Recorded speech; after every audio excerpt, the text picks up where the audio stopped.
Bueno, hola, buenos días a todos. Soy Francisco Anguita, residente de cuarto año de cirugía general y hoy vamos a hablar sobre estomas, indicaciones, tipos y complicaciones. El objetivo de esta charla es, bueno, pues para intentar que la gente que está algo menos familiarizada con los estomas, pues podamos hablar aquí de unas pinceladas básicas sobre los estomas, que son un recurso importante. Bueno, esta es una introducción histórica, nada interesante, pero vamos a ir avanzando a la siguiente diapositiva. En primer lugar, las estomas se pueden clasificar según su localización. Hablaremos hoy sobre todo de colostomías, iliostomías y luego otros estomas. También se pueden clasificar en función de su durabilidad en temporales, que cada vez se están utilizando de forma creciente debido pues, a un intento por evitar secuelas a largo plazo y cirugías de lo más conservadoras posibles. Y también pueden existir los definitivos, en los cuales, como hablaremos después, la prevención es la clave para evitar complicaciones que sean definitivas y sean crónicas para el paciente. También se pueden clasificar en función de su elaboración en estomas en asa o laterales y estomas terminales. Por lo general, el estoma en asa es el que vamos a hacer cuando queremos reconstruir al paciente posteriormente, y tenemos que tener en cuenta que en esos estomas, al estar juntas la boca aferente y eferente, pues puede haber fugas. El estoma terminal es aquel en el que solo tenemos una boca aferente y no estará esa referente. Y principalmente las indicaciones más importantes se resumen en esta diapositiva. Por lo general vamos a hacer un estoma cuando necesitamos hacer una derivación fecal, cuando tenemos imposibilidad para reconstruir el tránsito del paciente o como una forma de protección de una anastomosis distal. Las indicaciones también se pueden ver según el carácter de la cirugía. En cirugía programada se puede utilizar en cualquier tipo de cirugía de cáncer colorectal, de enfermedad inflamatoria, en enteritis rádica, pero también en otras patologías como la paraplegia o trastornos funcionales o de motilidad. Y por supuesto es un recurso que se utiliza en la cirugía urgente de todo tipo: perforaciones, sepsis severas perianales, obstrucciones de colon, isquemias, etcétera. Y luego, pues se puede ver también las indicaciones clasificadas para una ileostomía o una colostomía. Haremos ileostomía, pues resumiendo esta tabla, para la colectomía total, por ejemplo, en la colitis ulcerosa, o para proteger una anastomosis distal, cuando tengamos un trauma esfinteriano, una gangrena de Fournier, una fascitis necrotizante perianal. Y la colostomía la usaremos, pues, por ejemplo, cuando tengamos una resección anterior baja, que no podamos hacer una anastomosis con seguridad, un procedimiento de Hartmann, una amputación abdominoperineal, y también en las anteriores, gangrena de Fournier, incontinencia fecal, etc.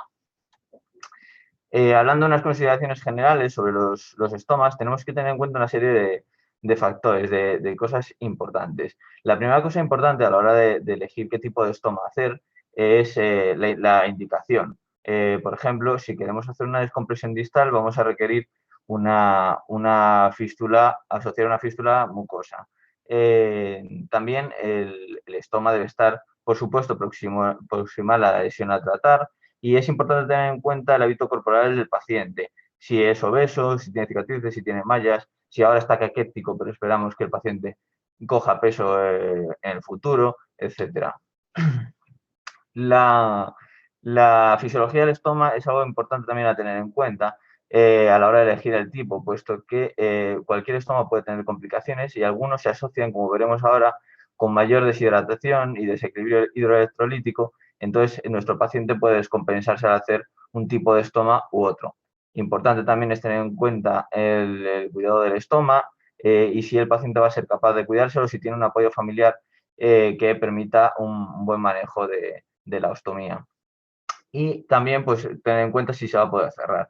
Si se va a poder cerrar, lo normal es que hagamos, aunque esto no tiene por qué ser así siempre, pero tenderemos a hacer un estoma lateral o en asa.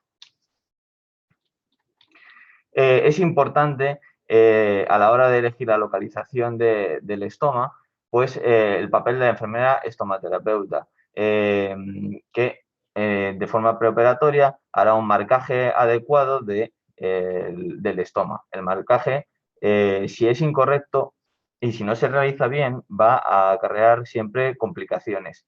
Y estas complicaciones pueden ser, claro, potencialmente graves y además, en el caso de los estomas que sean definitivos, van a ser complicaciones que el paciente lleve consigo a lo largo del resto de su vida.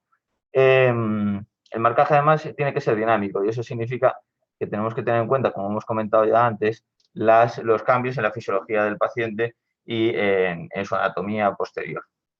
Por ejemplo, si se espera que coja peso, lo colocaremos más craneal. Bueno, y en cuanto a los tipos, pues bueno, esto es una galería fotográfica básicamente para intentar pues familiarizar un poco a todos con los estomas.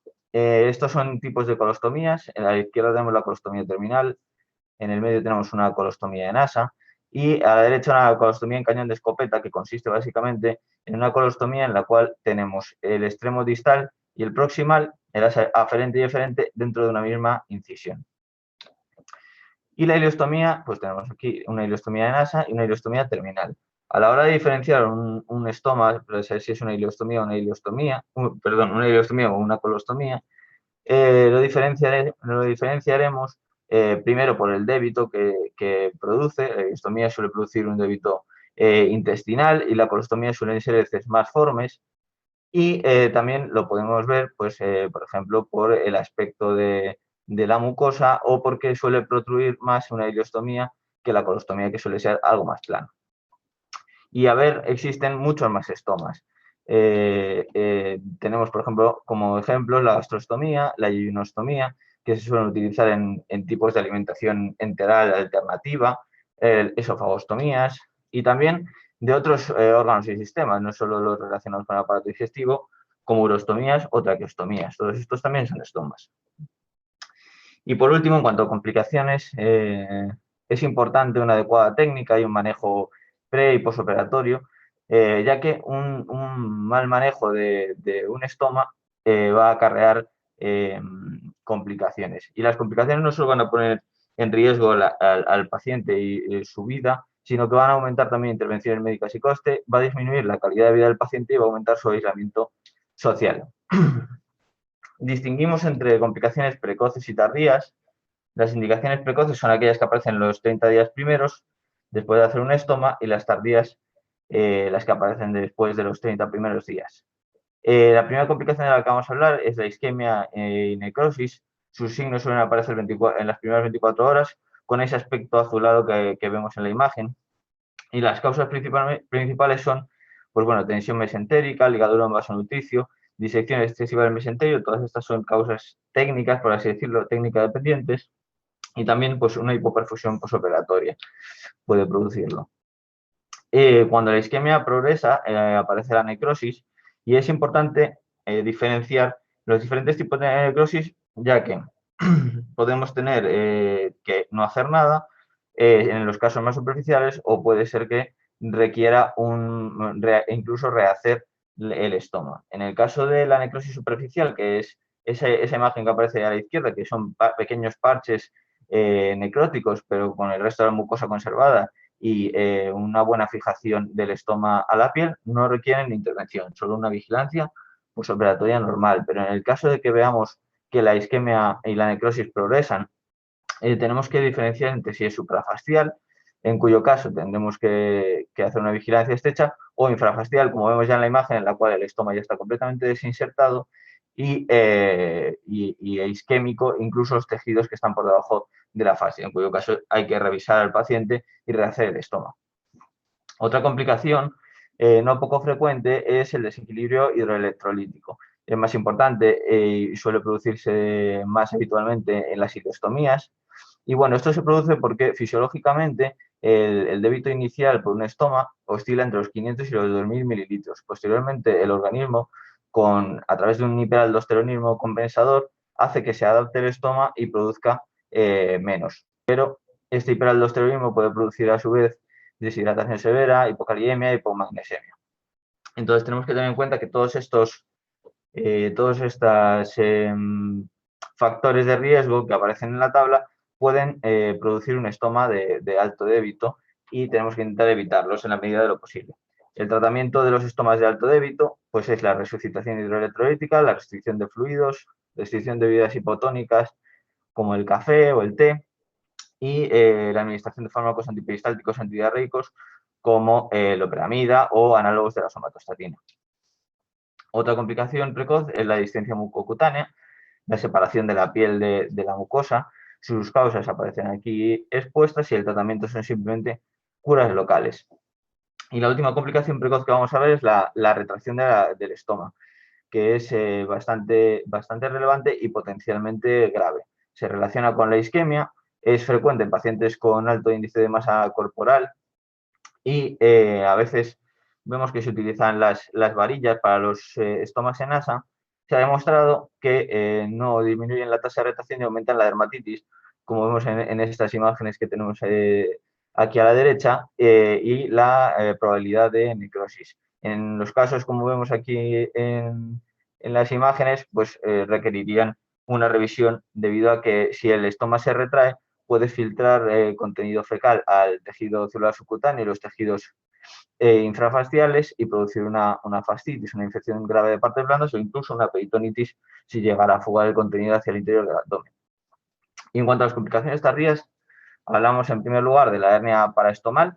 Su incidencia es variable porque cambian mucho según las series, porque cambian mucho las definiciones de hernia, pero lo que sí que está claro es que la incidencia de la hernia aumenta con el tiempo. Cuanto más tiempo tiene un paciente un estoma, más probable es que desarrolle una hernia. Tenemos factores dependientes del paciente, factores dependientes de la técnica quirúrgica. En este caso, en este tipo de hernias es muy importante la prevención y de nuevo vuelve a entrar aquí el papel de la enfermera estomaterapeuta con educación preoperatoria, control de peso y control de los factores de riesgo e intraoperatoria construyendo el estoma de forma extraperitoneal o colocando una malla profiláctica. Y el tratamiento puede ser conservador, conteniendo la hernia, o quirúrgico haciendo una hernioplastia. En este caso, en este tipo de hernia, la cirugía debe sopesarse siempre y se debe individualizar cada caso, ya que el requerimiento de cirugía a los 5 años es como el 7,7%, mientras que la morbilidad del procedimiento es del 13% y la mortalidad nada desdeñable de un 6,3%. Entonces es importante individualizar qué pacientes tienen que operarse de hernioplastia periestomal. El prolapso es otra complicación tardía, más frecuente en las colostomías que en las ileostomías, y en la colostomía transversa es en el lugar donde más frecuentemente se produce, relacionado con obesidad, con cualquier factor que produzca presiones intraabdominales elevadas o que haga que el paciente tenga una aponeurosis débil. Suele producir síntomas principalmente por ulceración de la mucosa, por sangrado, obstrucción e incarceración. Y el tratamiento es reducción y tratamiento osmótico. Pueden requerir que se fije o se vuelva a remadurar la colostomía, se vuelva a fijar la colostomía, o en el caso de que todo eso fracasara, habría que recolocar en otro lugar el estoma o reelaborarlo en el mismo sitio.